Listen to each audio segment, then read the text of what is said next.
संस्कृत भाषा में कोई भी पाठ पढ़ने से पहले हम किसी प्रार्थना या उपदेश की बात करते हैं। तो कक्षा 6 में भी 3 पंक्तियां उपदेश की दी गई हैं। हमारे पाठ प्रारंभ करने से पहले आइए हम उन 3 पंक्तियों को पढ़ते हैं। तैत्तिरीय उपनिषद से ये पंक्तियां ली गई हैं और इन पंक्तियों में उपदेश दिया गया है जो हमारे जीवन के लिए आधारभूत ज्ञान की तरह काम करता है। तो ये उपदेश क्या दिया गया है, क्यों दिया गया है, आइए बात करते हैं। हमारे संस्कृत साहित्य में जो भी ज्ञान या उपदेश लिए गए हैं वो या तो वेदों से लिए गए हैं या हमारे जो उपनिषद हैं उनसे लिए गए हैं, ब्राह्मण ग्रंथों से लिए गए हैं। इसके अलावा पूर्ववर्ती जो हमारे कवि साहित्यकार हुए उनके द्वारा लिखे गए नीति शतक या और भी जैसे महाकाव्य हैं या अन्य व्यक्तियों ने जो नीति की बातें, ज्ञान की बातें बताई हैं, उन ज्ञान की बातों से ही उपदेशों को ग्रहण किया गया है। तो सामान्य से 3 उपदेश जो कक्षा 6 में दिए गए हैं एकदम सामान्य है, किंतु प्रत्येक व्यक्ति के लिए जानने योग्य हैं और सभी के जीवन भर काम आने योग्य हैं। तो चलिए बात करते हैं। प्रथम उपदेश है मातृदेवो भव। एकदम साधारण सी बात है कि माता को देवता के समान समझो। अब ये क्यों कहा गया है माता को देवता के समान समझो? वो इसलिए कहा गया है कि आप सभी जानते हैं कि माता हमें जन्म देती है और वो हमारी प्रथम गुरु होती है, क्योंकि माता से ही हम सब कुछ सीखते हैं। चलना फिरना, उठना बैठना, खाना पीना, बात करना, व्यवहार करना, और माता ही हमें भाषा सिखाती है, बोलना सिखाती है। हर चीज को समझना भी वही हमें सिखाती है। और अक्सर हम ये कहते हैं कि माता के गुण संतान में अवश्य आते हैं। तो इसीलिए कहते हैं माता को देवता समझो, क्योंकि जिस प्रकार से देवता से हमें वरदान प्राप्त होता है उसी प्रकार से माता से हमें गुण और ज्ञान वरदान के रूप में प्राप्त होता है। तो पहला उपदेश है मातृदेवो भव। इसका हिंदी अर्थ है माता को देवता समझो या माता ही देवता के समान है। ये था पहला उपदेश। दूसरा उपदेश है पितृदेवो भव। जैसे ही हम पिता शब्द बोलते हैं वैसे ही हमारे अंतर मन में एक भाव उत्पन्न हो जाता है और हम समझ जाते हैं कि आखिर पिता को देवता क्यों कहते हैं। पिता को देवता इसीलिए कहते हैं क्योंकि पिता हमारे जन्म का आधार है। पिता हमें जन्म देते हैं और हमारा पालन पोषण करते हैं। इसके साथ ही वो हमारी शिक्षा दीक्षा और हमारे जो व्यवहार हैं उन्हें भी नियंत्रित करते हैं। यानी व्यवहारिक जीवन में जीने योग्य हमें पिता ही बनाते हैं। इसलिए कहा जाता है कि पितृदेवो भव। ये था दूसरा उपदेश और इसका अर्थ था पिता को देवता समझो या पिता ही देवता के समान है। अब आता है तीसरा उपदेश और सबसे महत्वपूर्ण उपदेश, और वो है आचार्य देवो भव।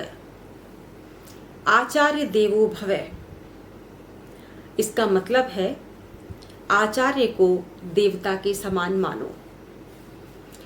आपने अक्सर अपने माता पिता से कहते हुए सुना होगा कि आपको हमेशा अपने गुरु का कहना मानना चाहिए। हमारे जीवन में गुरु की आवश्यकता हमें हर क्षण पड़ती है, हर पल पड़ती है। हम कुछ भी सीखना चाहें, कुछ भी जानना चाहें तो हमें गुरु से ही वो ज्ञान प्राप्त होता है। चाहे हम पढ़ाई की बात करें, अध्ययन की बात करें, चाहे आध्यात्मिक ज्ञान की बात करें, चाहे धार्मिक ज्ञान की बात करें, किसी भी प्रकार का ज्ञान, चाहे किसी सृजन की बात करें, या कुछ सीखें, हम अपनी आजीविका कमाने के लिए कुछ सीखें, अपने व्यवसाय से संबंधित कोई बात सीखें, सब में हमें गुरु की आवश्यकता पड़ती है। और कहते भी हैं कि गुरु के बिना ज्ञान संभव नहीं है, गुरु के बिना ज्ञान नहीं मिलता। सब ने कोई ना कोई गुरु बनाया, किसी न किसी गुरु के सानिध्य में शिक्षा प्राप्त की। यहाँ तक कि एकलव्य ने भी साक्षात रूप में गुरु नहीं बनाया, किंतु गुरु की मूर्ति को ही गुरु मानकर उनके समक्ष अपने अभ्यास को पूर्ण किया और तभी उसका अभ्यास पूर्ण हुआ। तो कहते हैं गुरु के बिना ज्ञान की प्राप्ति नहीं होती। गुरु के पास जब एक विद्यार्थी जाता है तो गुरु उसका यज्ञोपवीत संस्कार करता है और वो समय होता है जब ऐसा प्रतीत होता है कि उस शिष्य का पुनर्जन्म हुआ है।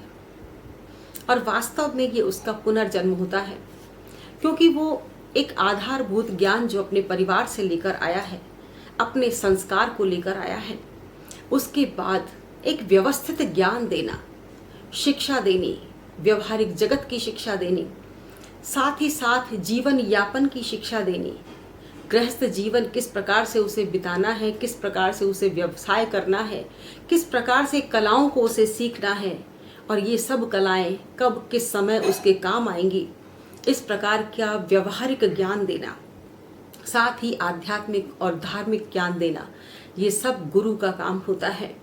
और गुरु के सानिध्य में रहकर ही विद्यार्थी या बालक बालिका इन सभी ज्ञान की बातों को समझते हैं, सीखते हैं और सीखने के बाद जब वो व्यवहारिक जगत में इस ज्ञान को सफलतापूर्वक उपयोग में लाते हैं, प्रयोग करते हैं, तब वो हमेशा याद रखते हैं कि ये ज्ञान उनके गुरु ने ही उन्हें दिया था। इसीलिए कहते हैं कि गुरु की स्मृति कभी भी हमारे स्मृति पटल से मिटती नहीं है। हम कभी अपने गुरु को नहीं भूलते, सब कुछ भूल जाएंगे, लेकिन जो ज्ञान हमारे जीवन भर काम आता है, जिस ज्ञान से हम अपनी आजीविका कमाते हैं, जिस ज्ञान से हम अपने जीवन में इस संसार में प्रतिष्ठा पाते हैं, उस ज्ञान को देने वाले गुरु को हम कदापि नहीं भूलते, कभी नहीं भूलते। इसीलिए कहते हैं कि आचार्य देवो भव, आचार्य देवता के समान है, आचार्य को देवता मानो। और वास्तव में कहते हैं गुरु से ज्ञान आप किसी अधिकार के तहत नहीं ले सकते, आप बलपूर्वक नहीं ले सकते।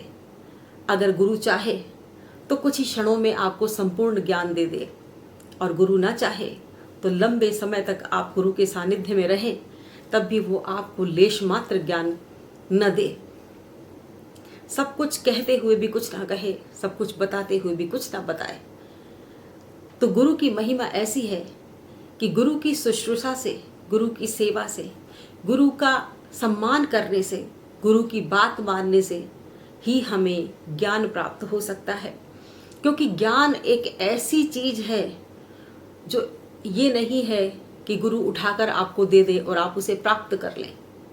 ज्ञान ऐसी चीज है जो गुरु की इच्छा से, उसकी मर्जी से ही आप प्राप्त कर सकते हैं। और गुरु की मर्जी, गुरु की इच्छा जागृत हो आपको ज्ञान देने के लिए, इसीलिए हम गुरु का सम्मान करते हैं, गुरु के चरण स्पर्श करते हैं, गुरु को प्रणाम करते हैं, उसे यथोचित सम्मान देते हैं।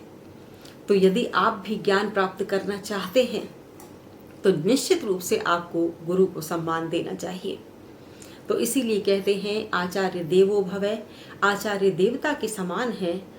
तो ये है उपदेश जो कि आप मान सकते हैं कि तैत्तिरीय उपनिषद से ये लिए गए हैं उपदेश 3, और छोटी छोटी सी इन 3 पंक्तियों में आपके संपूर्ण जीवन का सार है।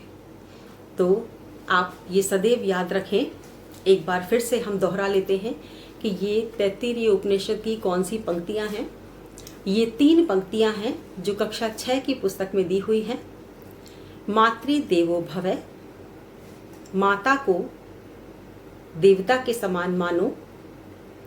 पितृदेवो भव, पिता को देवता के समान मानो।